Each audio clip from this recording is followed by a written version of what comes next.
Dragonfly Rising's School of Data proudly presents the AI Demystified for Executives podcast. This is the weekly podcast for executives who want to learn how to apply AI to their business. I'm your host, Andrew Saltis. Today, we'll tackle one of the most pressing challenges in modern organizations, creating a culture that fully embraces and optimizes AI. We're going to cover three key themes. First, the gap between individual AI use and organizational strategy. Then we're going to talk about the hidden potential of shadow AI, where employees experiment with AI tools informally and often without leadership's knowledge or guidance. And then last, we're going to cover how to transition from this fragmented ad hoc use to a unified strategic approach. The potential of AI is undeniable, yet the reality in many organizations paints really a stark contrast to that. Recent studies show that 70% of employees never use AI at work, despite its potential to enhance productivity by potentially up to 25%. Only 33% of companies have taken significant steps to integrate AI into their operations. This gap is not just a missed opportunity, it is a risk. Employees experimenting with AI without formal support often use unvetted tools, which could be introducing security risks and inefficiencies. So while 65% of marketers and 64% of journalists report using AI tools like ChatGPT to improve their productivity, nearly 70% of employees across industries do not use AI at all. And why does this matter? There's several reasons why this really matters, and we need to work through this and think about this and need to put this into plan for your business. Is the risk of unmanaged AI use? There's security breaches from unapproved tools, data privacy concerns from tools handling sensitive information, inconsistent outcomes due to a lack of standardization. You think about these tools, oftentimes we talk about them hallucinating. How do you train and make sure your employees are aware of this? And the missed opportunities. The potential enhanced productivity and decision-making across your organization. Improve customer experience and streamline operations. It goes hand in hand with the productivity. So let's dig into each of these a little bit more. Let's look at these critical gaps: communication, trust, implementation. We'll discuss some of the practical next steps to build this culture, and then give you some actionable strategies to unlock your organization's AI potential. The three gaps: this communication, this trust, and this implementation. The communication gap.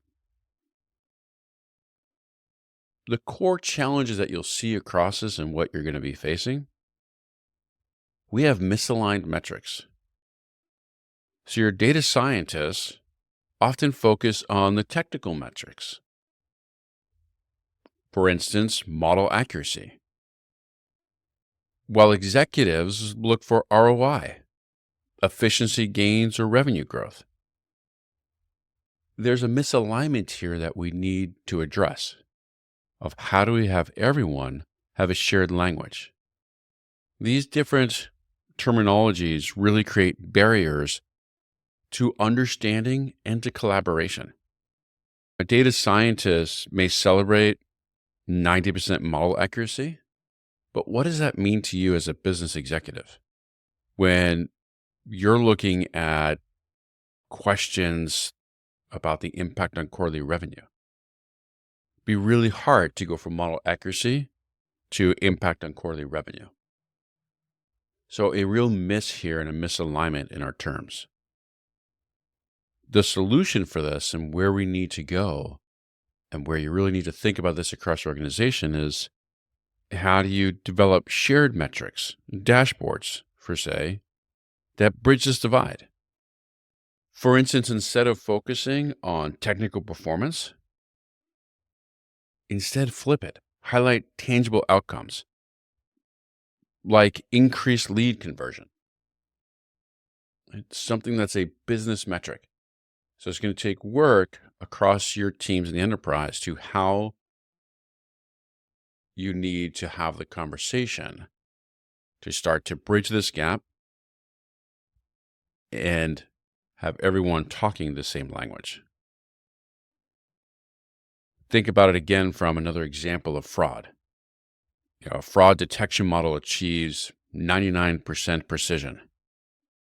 What does that mean as a business leader?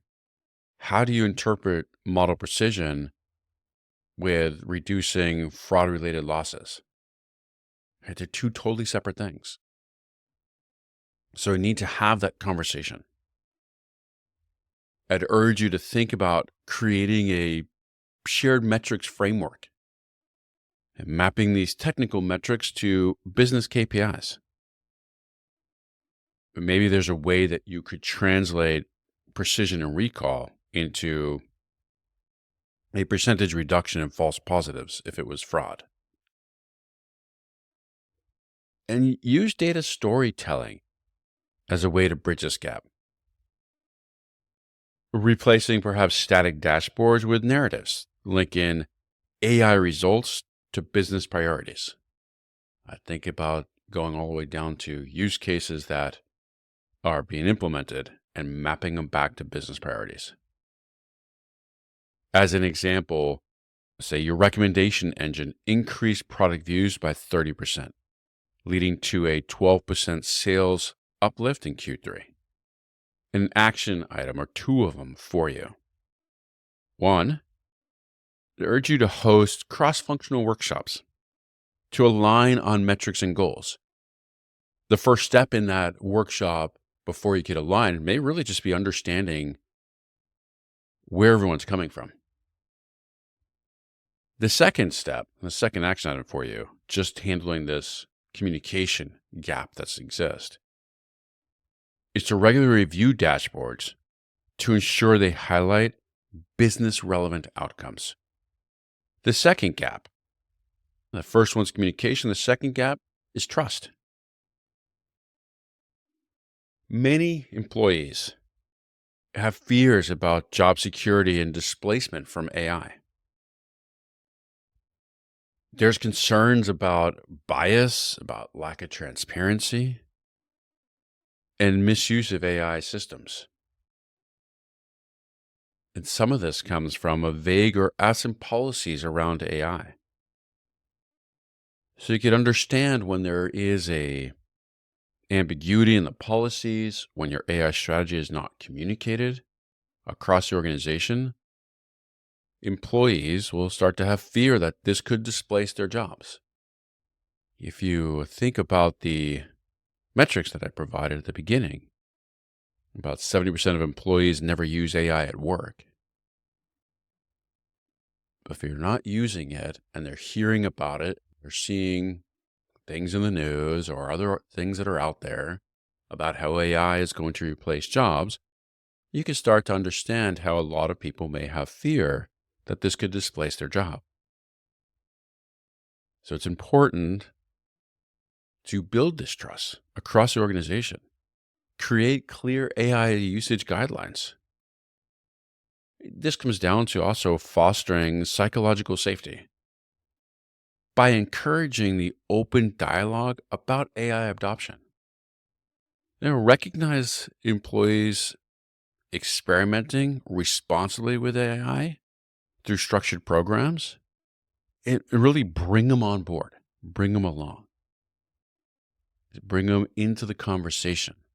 Everyone's in this together of how do you use these tools to improve their productivity, to improve your business, to bring everyone along.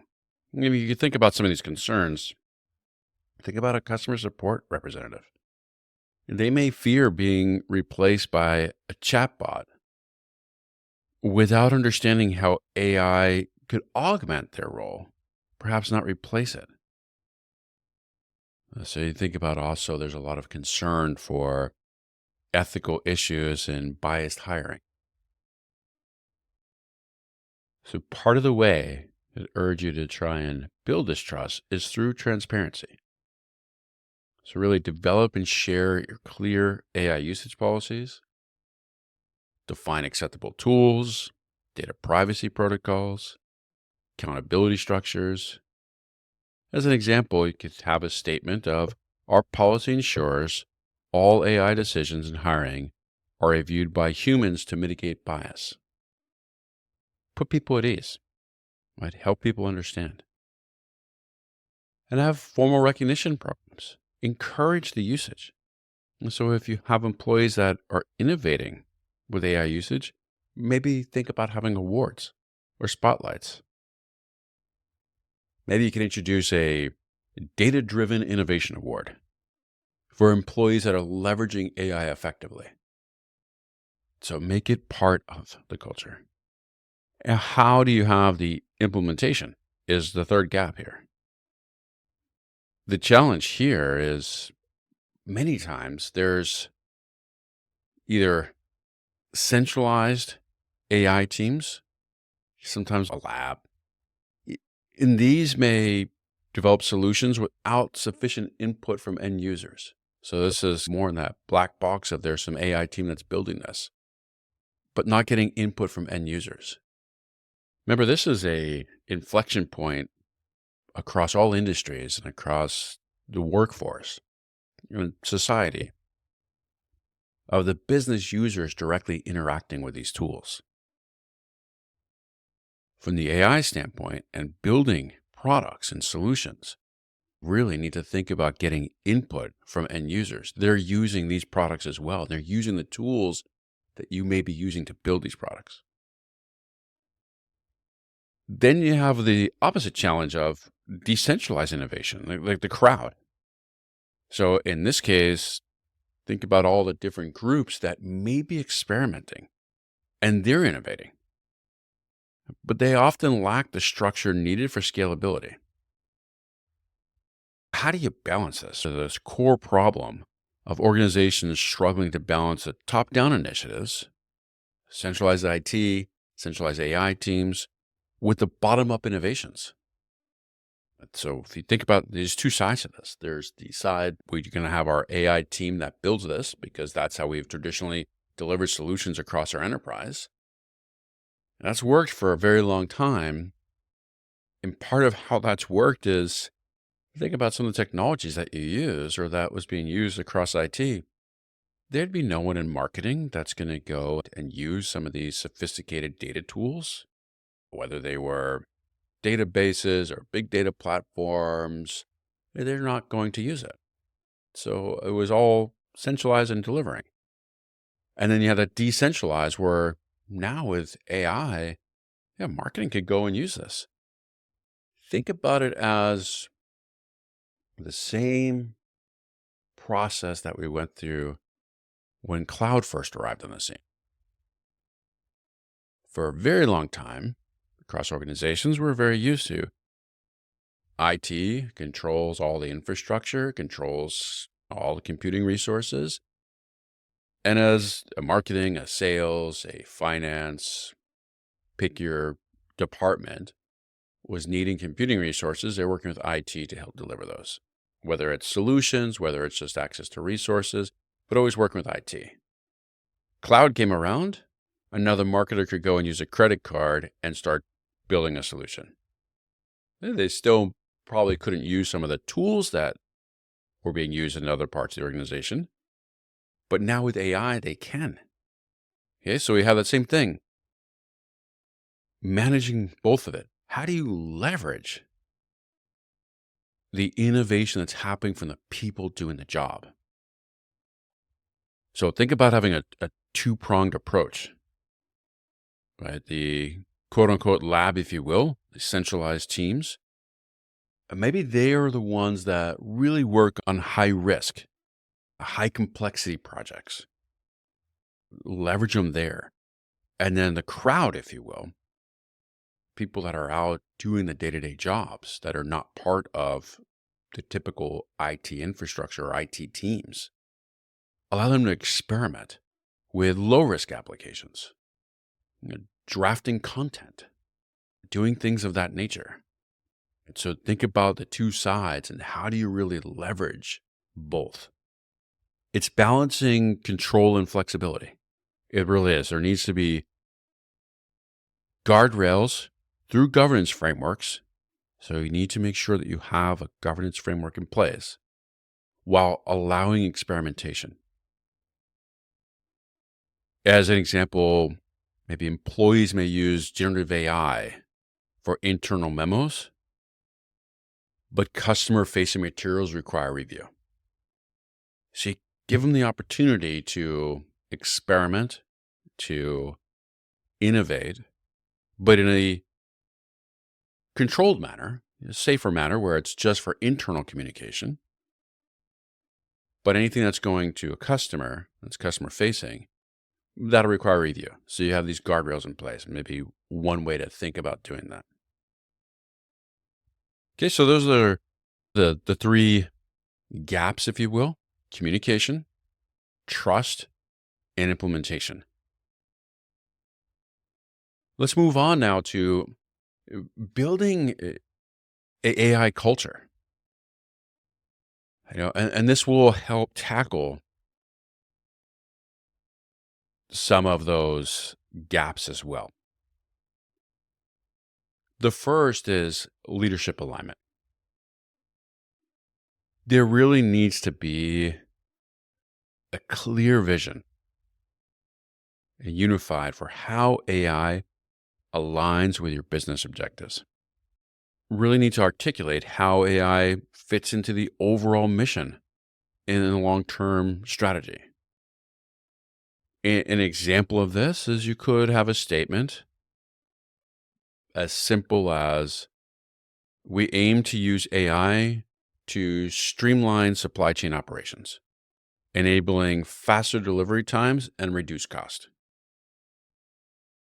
It really articulate how AI aligns. It's important to demonstrate a commitment to ethical AI. And what does that mean in your organization? An action item would be to establish an AI ethics board or a task force to oversee sensitive applications. This is an emerging area in the industry. And the models are still, we're trying to understand some things from them. We're trying to make sure that we're using these ethically. So review hiring algorithms for bias and adjust processes to ensure fairness. Remember, use these tools as an assistant, not as a replacement. And build the agility into the leadership practices. Right? Let leadership set the tone for how AI is perceived and implemented. Empowering the managers to adapt quickly to AI advancements. One possibility is you could introduce quarterly AI readiness assessments for leadership teams to identify areas for improvement. As action step, I would appoint an AI champion at the executive level to lead strategy and adoption. Maybe you're at the point of you've hired a chief AI officer. Maybe you have not, or you're not going to. That's really a business decision that you need to figure out what makes sense in your organization. At a bare minimum, though, someone on the executive team should be that AI champion that leads a strategy and adoption. And regularly communicate progress and updates on AI initiatives to make sure that you're building transparency across the organization. And if possible, allocate budget specifically for experimentation with AI tools. This is where it helps with the dual strategy of, quote unquote, the lab and the crowd innovating. Having a budget for AI tools as it's moving so fast, allowing that experimentation. really helping people drive and really helping them understand. The second part of that is going to be upskilling and training. So the first part of building an AI culture, leadership alignment. The second aspect of this culture is going to be upskilling and training. We really need to close the skills gap with tailored training programs and customize them for various roles. For example, customer service may want to teach teams how to work with AI chatbots to improve response times. 70% of employees are not using AI in their jobs. That doesn't mean that they're not using AI personally. They may be using chatbots, or they may not. Right? If you're listening to this and you're involved in the technology space and business space, we may have this false assumption that everyone's using this. No, everyone isn't using this. How do you teach them? And how do you help them when it's about using chatbots? Well, this comes down to prompting, which you may have heard of. How do you interact with these chatbots to help? So teaching them and having that. Providing leadership training on evaluating AI-related risks and benefits. So this needs to start at the top, that there needs to be education at the executive level on evaluating the related risks, the benefits, on the tools. With marketing, maybe it's training them on prompt engineering for generative tools. Same with the customer service. Ethical AI and risk awareness. Across the board, all employees should be educated on identifying and mitigating biases in AI systems. Maybe as part of the overall training that you do, you include case studies of failed AI implementations so you can learn from past mistakes. They don't need to be your failed implementations. There's plenty of examples that are out there that could be used. And really important, and a very big fan of matching theory with hands-on. Okay, so theory, hands-on. So have workshops, have learning pathways for your teams to go through, but make sure they have access to the tools to experiment. They really need to roll up their sleeves and get their hands dirty, so to say. Perhaps as an example, you host internal hackathons to encourage creative problem solving with AI. So 3 action items for you here. Invest in a training platform accessible to all employees. There may need to be assessments that happen about AI literacy and where everyone is. Possibly partner with external providers for specialized workshops on cutting-edge AI tools. You may have people on staff that have the expertise and are really steeped in some of these areas. If not, I'd encourage you possibly to look at bringing someone in to help bring the enterprise up to speed. You could create a mentorship opportunities, coaching, if you will. So to have everyone in this together, building trust, communication across the organization. And then how do you measure success across this? Again, I'd look at, can you have adoption metrics and track the percentage of employees that are actively using AI tools? And so we can make sure that we close the 3 gaps. We start to build a culture, and then tracking the percentage of employees that are using them. And there may be a way of having a dashboard. In the last quarter, 60% of our marketing team used generative AI for content creation. Or operational efficiency, measuring time saved on routine tasks. There may be a way for you to calculate the reduction in hours spent manually processing invoices after automating with AI. You could think about revenue impact, attribute growth to AI-driven strategies. Maybe you're tracking sales increases from personalized AI-driven recommendations in an e-commerce product that you have. And keep on top of employee sentiment. So survey employees on how they perceive AI's impact on their work. Really understanding them. And so Maybe an example of 80% of employees feel AI tools have made their roles more efficient and less repetitive. We're only going to get to here if we're closing the gap between communication, trust, awareness, we're leading, right? We're providing training. So your action items for that part: develop a scorecard incorporating adoption, efficiency, and satisfaction. And use a mix of qualitative feedback, maybe surveys, and quantitative data, ROI analysis. And share the results organization wide. Right? Celebrate wins and refine strategies. Right? Communicate this across. Bring everyone along. The practical steps to go from shadow to strategic. Identify any of these shadow AI activities that may be happening now. This is the crowd innovating. Bring them into the fold. Identify who's doing it. Bring them in. If you understand that it's happening in marketing, for example, maybe a marketing manager is using generative AI tools for copy or writing. Maybe you ask them to come and share their insights so you could formalize best practices. Maybe establish these AI centers of excellence. You create teams that are responsible for guiding AI adoption, training, and governance.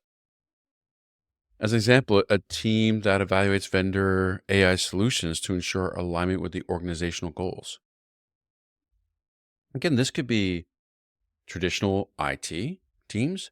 It could be maybe the marketing team, or maybe even a better option is how do you have a blended team, right, across different roles and working together.